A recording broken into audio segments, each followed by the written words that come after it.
प्रत्येक शाकाहारी व्यक्तीच्या मनात एक स्वप्न असतं की माझे मसल्स दिसावे, मी पण जिममध्ये जो वर्कआउट करतोय त्याचा रिझल्ट दिसावा. पण अशाच वेळी त्यांच्या मनात अजून एक खंत असते की ती म्हणजेच की आम्ही तर व्हेजिटेरियन आहोत. नॉन-व्हेज खाल्ल्याशिवाय मसल गेनिंग आहे ती कशा पद्धतीने होईल किंवा आमचे मसल वाढतील की नाही, हा प्रश्न असतो. तर हाच प्रश्न जर तुम्हाला असेल तर आजचा व्हिडिओ नक्कीच तुमची मदत करणार आहे. हो, मी पण तुम्हाला हे सांगतो की जर तुम्ही व्हेजिटेरियन असाल, शाकाहारी असाल तर नक्कीच तुम्ही ही जे सर्व जनरल बॉडी बिल्डर्स आहे किंवा जे जनरल फिटनेस मेंटेन करतात त्यांच्यासारखी तुम्ही पण फिटनेस आणि तुमची जी मसलची जी टोनिंग आहे किंवा जे मसल आहे ते तुम्ही मेंटेन करू शकतात. फक्त तुम्हाला गरज आहे ती म्हणजे योग्य प्रोटीनची. तुम्ही तुमच्या आहारातून व्हेजिटेरियन प्रोटीन सोर्सेस जे आहे तिथून तुम्ही किती पद्धतीने प्रोटीन कंझ्युम करताय, प्लस त्याचा टायमिंग काय, आणि तिसरी गोष्ट म्हणजे त्याचं कॉम्बिनेशन तुम्ही तुमच्या टार्गेटेड कॅलरीज किंवा टार्गेटेड गोल जो आहे तुमचा त्यामध्ये ते तुम्ही सर्व कसं बसवता यावर हे सगळं अवलंबून आहे. तर आज मी तुम्हाला इझी टू फॉलो अशा 3 स्टेप मी तुम्हाला सांगणार आहे, जेणेकरून तुम्ही जे व्हेजिटेरियन सोर्सेस आहे त्याचा तुम्ही तुमच्या आहारात चांगल्या पद्धतीने उपयोग करून त्याचा तुम्हाला सर्वात जास्त तुमच्या हेल्थसाठी तुम्ही फायदा घेऊ शकता आणि तुमचं जे टार्गेट आहे ते अचीव करू शकता. तर सर्वात पहिलं म्हणजेच की तुम्ही प्रोटीनचा सोर्स जो आहे तो ओळखा. आता प्रोटीनमध्ये प्रायमरी, सेकंडरी आणि टर्शरी असे 3 प्रकारच्या कॅटेगरीज जर आपण केल्या तर जे प्रायमरी प्रोटीन सोर्स आहे व्हेजिटेरियनचे ते म्हणजेच की जे सोया असेल, सोया चंक किंवा व्हे प्रोटीन असेल, या सर्व गोष्टी या प्रायमरी लेअरमध्ये येतात. सेकंडरीमध्ये जे सर्व दुधाचे जे प्रोडक्ट असेल, फॉर एक्झाम्पल जे आपलं पनीर आहे, दही आहे, ताक आहे, लस्सी आहे किंवा या सर्व ज्या गोष्टी आहे ज्यामध्ये थोड्या कमी प्रमाणात पण चांगलं प्रोटीन असतं, हे सेकंडरी कॅटेगरीमध्ये येतात. आणि टर्शरी कॅटेगरीमध्ये किनवा असेल, ओट्स असेल किंवा जे आपलं पीनट बटर आहे त्यामध्ये पण काही प्रमाणात प्रोटीन आहे, पण ते as a primary protein source तुम्ही नाही यूज करू शकता. आणि अनेक साऱ्या व्हेजिटेबल्स आहे तर त्यामध्ये तुम्हाला प्रोटीन भेटतं. तर हे सर्व कॅटेगरीजच्या हिशोबाने तुम्ही प्रोटीन जे आहे ते प्रायोरिटाईज करू शकतात. आणि जर तुम्ही सप्लिमेंटही यूज करत असाल, प्लांट बेस्ड असेल किंवा व्हे प्रोटीन आयसोलेट असेल, तर याचाही नक्की तुम्हाला फायदा होईल. कारण की जे व्हेजिटेरियन असतात तर त्यांचं प्रोटीन रिक्वायरमेंट जे आहे ते नॉर्मल नॉन व्हेजिटेरियन जे असतं त्यांच्यापेक्षा जास्त असतं. कारण की जे नॉन व्हेज सोर्स असतं आणि जे व्हेज सोर्स असतात त्यामध्ये प्रोटीनची बायो अवेलेबिलिटी म्हणून एक कन्सेप्ट असतो, हा तुम्ही लक्षात घेतला पाहिजे. म्हणून जे नॉन व्हेजिटेरियन असतात त्यांना थोडं प्रोटीनची, जर ते नॉन व्हेज सोर्सेसमधून घेत असेल तर त्यांना प्रोटीन कमी भेटलं तरी चालतं. पण जे व्हेजिटेरियन आहेत त्यांना प्रोटीनचं सोर्स जरा जास्त लागतं जे नॉन व्हेज आहे त्यापेक्षा. तर ही गोष्ट ऑफकोर्स मी माझे जे ACSMचं जे करिक्युलम आहे त्यामधून मी रेफर केली आहे. असंच जस्ट मी कुठं पाहिली आणि बोलतोय असंही नाही.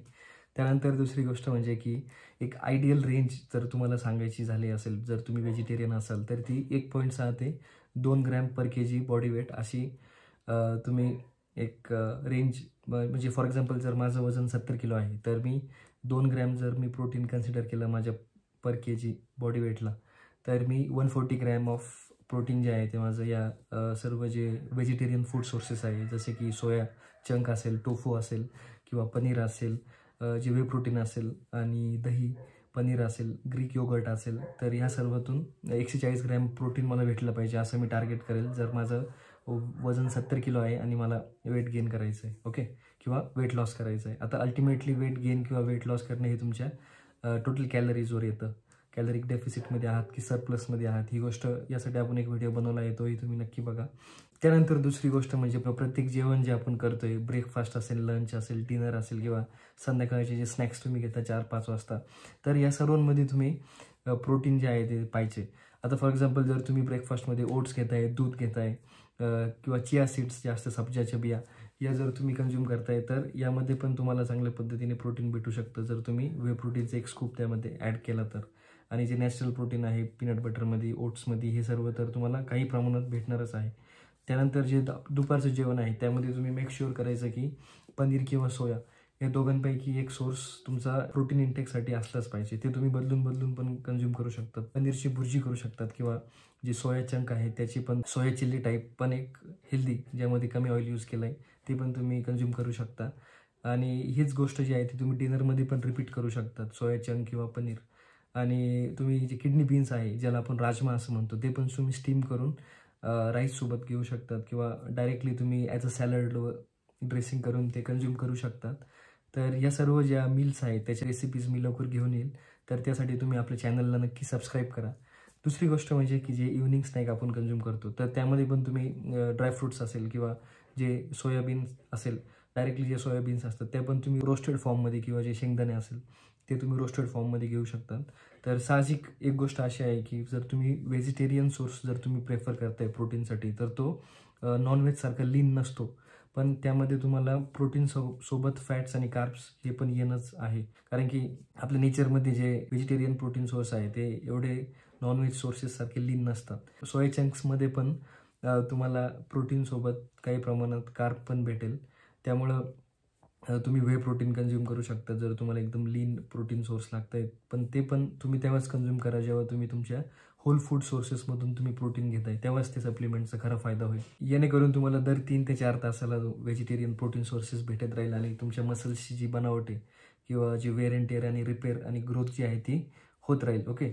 त्यानंतर तिसरी गोष्ट म्हणजे की एक चांगल्या पद्धतीने ट्रेनिंग करा. तुम्ही होम वर्कआउट करू शकता किंवा जे जिमचा वर्कआउट आहे तो तर बेस्ट आहे असं मी सजेस्ट करेल. कारण की त्यांनी काय होतं, आपली पूर्ण स्केलेटल मसल्स जे आहे ते चांगल्या पद्धतीने त्याची मूवमेंट होती. त्यात विअर अँड टिअर झालं की रिकवर होण्यासाठी जे आपण आहार घेतोय तो चांगल्या पद्धतीने डायजेस्ट होतो.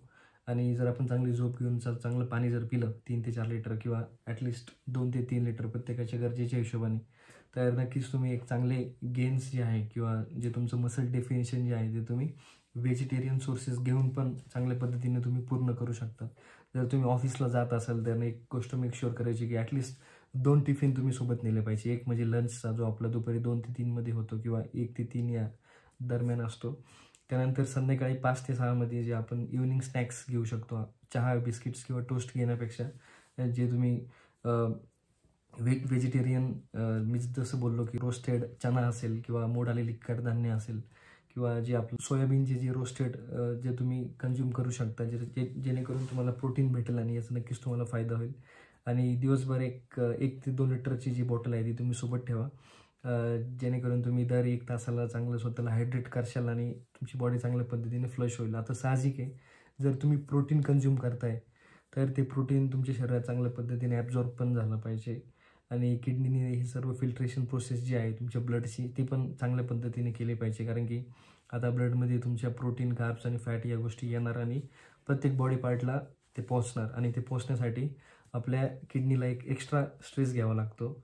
ऑब्व्हियसली तो तेव्हाच पॉसिबल आहे जेव्हा तुम्ही चांगल्या पद्धतीने पाणी पिशाल. ओके. तर ही छोटीशी गोष्ट लक्षात ठेवा. आणि जो वर्कआउट आहे तो पण जसं मी सांगितलं तसं तुम्ही एक सकाळी करू शकता किंवा संध्याकाळी करू शकता. अगदी कार्डिओही करू शकतात. पण एक गोष्ट लक्षात ठेवा की जर तुम्हाला मसलमध्ये डेफिनेशन लागत असेल तर रेजिस्टन्स ट्रेनिंग किंवा स्ट्रेंथ ट्रेनिंग आपण ज्याला म्हणतो, जी आपण जिममध्ये करतो किंवा जे बॉडी वेटनी करतो, तर ती करणं खूप गरजेची आहे. आणि याला जर तुम्ही 15 ते 20 मिनटं जॉगिंग किंवा कार्डिओची जर साथ दिली तर नक्कीच तुमचं जे डायजेशन आणि फूड मेटाबॉलिझम आहे त्याला खूप फायदा होईल आणि ओव्हरऑल कॅलरीज जे बर्न होत आहे, जर तुमचं टार्गेट वेट लॉस असेल तर या 2 एक्सरसाइज जर तुम्ही डेली बेसिसवर किंवा हफ्त्यातून 4 ते 5 दिवस जर केल्या तर नक्कीच खूप फायदा होईल. तर असेच टिप्स आणि असेच रेसिपीज जे आहेत ते मी येत्या व्हिडिओमध्ये घेऊन येईन. आणि हे सर्व जर तुम्हाला अपडेट राहायचं असेल माझ्यासोबत तर नक्कीच तुम्ही या चॅनलला सबस्क्राईब करा आणि हा जो व्हिडिओ आहे तो तुमच्या फ्रेंड्स आणि फॅमिलीसोबत शेअर करा, जेणेकरून त्यांचाही फायदा होईल. आणि तुम्हाला जर काही प्रश्न असेल तर नक्कीच खाली कमेंट सेक्शनमध्ये मला विचारू शकतात. मी ते लवकरात लवकर रिप्लाय करायला ट्राय करेल. थँक्यू. आपण भेटूयात माझ्या पुढच्या व्हिडिओमध्ये.